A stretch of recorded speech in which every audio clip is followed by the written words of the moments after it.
What's up, Tesla family? It's Ray J back with another video. And in this one, I want to break down what's happening with SPY, Tesla, and the overall markets. I'm going to break down some things that President Trump is saying that's helping Tesla push again, and what you should be watching for as time goes on. Just know that I am not a financial planner, so take nothing I'm saying as financial advice. Now, as far as Tesla's going, we did a good job at holding up, despite some bad news coming out the last 2 days about how their wholesale vehicle shipments have been dropping 6% year over year. That's about 58,500 cars.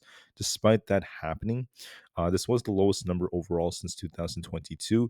But despite that, I just want to say that we're still doing a good job at seeing Tesla holding up because of the effect that President Trump's words had on Tesla and the markets. And even right now, despite those negative headlines coming out, Tesla is still holding up because of what Trump just said. So let's talk about what President Trump is saying. President Trump is saying that he is willing to cut the US's tariffs on China to about 80%. The current tariff rate's at about 145%. It also depends on the product, but that is like what the current rate tends to be. And President Trump is saying that he is willing to decrease it to 80%. So this is his actual Truth Social page post about how an 80% tariff on China seems right. It's up to Scott B. So this is some big news.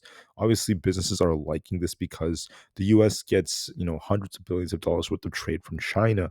And if we get a deal and we do see a big decrease in overall tariffs on China, that could be very, very big as well. So keep that in mind. The market has a more optimistic view about this, and this is also affecting Tesla. That is part of why we're actually seeing Tesla pushing right now. It's trying to hold above this 288 area. And this would give us more upside potential if this continues to hold up. There's been more talk coming out from India, how they are very much willing to slash the tariff gap by 2/3 to get a deal together. So that's some big news as well. And then there's also been some more talk about how President Trump is saying that there's many trade deals that are very close, and the market is still holding up as a result of this. When it comes to more news, just keep in mind that with the UK deal and more talk about how there could be a deal with China, more deals are very, very close. And then also because of how President Trump is saying he's willing to decrease the tariffs on China, the market is trying to push now. Today's also Friday, May 9th. There's going to be a lot of option expirations. There's about a 2.7 plus put to call ratio, but we do have a bunch of Fed speakers that could cause some volatility. We have Williams, Barr, Kugler, and a bunch of others. So keep that in mind. And for earnings, there's not much. We just had Coinbase yesterday. They announced their earnings and they saw the share price dip, but since then, there's nothing else that's too significant that's coming out. So as far as Tesla's going, I just want to mention that if you want to be bearish, you want to see us not only fill this gap but lose 285. If we lose this, we could turn back down. But so long as we're above 285, we're actually favoring a test of 292 to 294 right back up here. I do think that this is kind of like a full measured move back up for the 290s. I do think Tesla's going to be pushing for 292 to 294. If this breaks, we're looking for an attempt to get up to 300, so we'll just have to see how it goes. Excuse me, but I'm still anticipating some upside for the time being. We're actually doing a lot better of a job now because President Trump is now talking about how he wants to reduce tariffs on China. He's been saying that since yesterday, and obviously the market is taking that quite well. The market liked that news. There's a good chance this could help Tesla push for 292 to 294. And if we could break this, we're looking for 300 as our potential target. As long as we don't lose 285, we're looking good, and we are looking a bit more bullish. For SPY, we're trying to hold our 20 EMA. So just to be very clear, if we lose 562, this could start dipping back down towards like 558. But as long as we're above 562, see the green line, this is one support, and so is this yellow line, our 20 and 50 EMAs. There's also going to be a potential to go back up for 570 or so. If we break that, we're looking for 575. We're still looking bullish with all this news involving China. So we could be looking for an attempt for 570. And if that breaks, I'm looking for 575 up here on SPY. So we could be looking for another continuation higher as long as we don't lose 562. There is upside potential on the QQQ. If we end up losing 485, we're looking for a dip back down to about 478. So please keep that level in mind. As of right now, we're making higher highs and higher lows.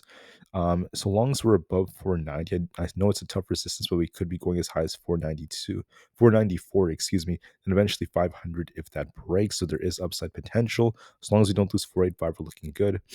For the IWM, we're looking bullish.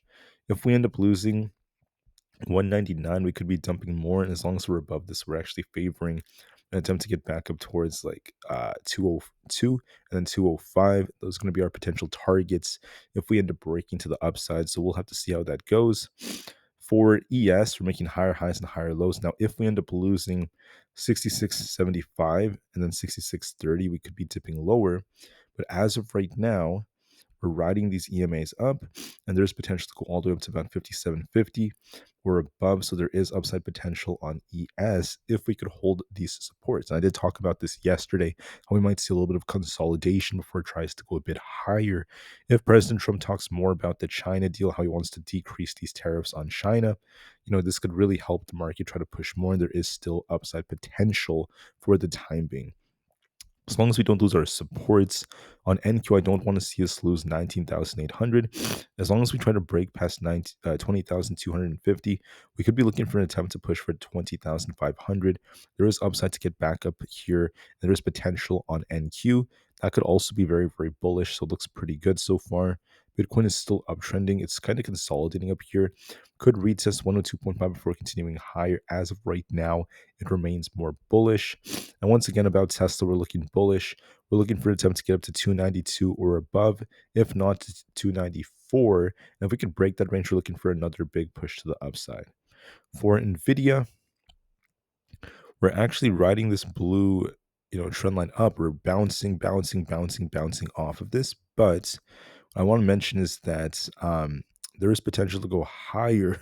As long as we don't end up losing this trend line, we could consolidate like this before it slowly gets bought back up and tries to attempt another push for the 120s. Now, if we lose 115, we could turn back down. But as of right now, we're favoring the upside. On Apple, we're looking pretty good.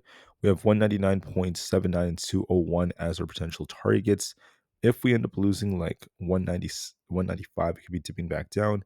But as of right now, we're actually favoring an attempt to get back up towards the low 200s. This is also resembling kind of like an inverse head and shoulders. So there's potential for like 201 plus. For Coinbase, we're looking more bullish. So we dipped quite a bit on Coinbase. We're still now getting bought back up, forming a flag. The question is, are we going to maintain this flag? Despite bad guidance yesterday, it's getting bought back up with all this news, especially with Bitcoin. If we can break and hold above 210, we're looking for an attempt to push for 215. If we lose 198, I will turn more bearish. As of right now, we're in the flag and we do have some upside potential. For Amazon, making higher lows. I want to see if we could actually hold above 193. If we break this, we're looking for an attempt for 198. If we lose 187, we're dipping back down, but I'm favoring that this is basically riding this over and over and over to the upside. And then this is going to be pushing for essentially 200 if we can break and hold above this. The Chinese news is very big for Amazon. Meta is making higher highs and higher lows. As long as we don't lose 593, we're actually favoring, continuing to push for 610 plus than 615.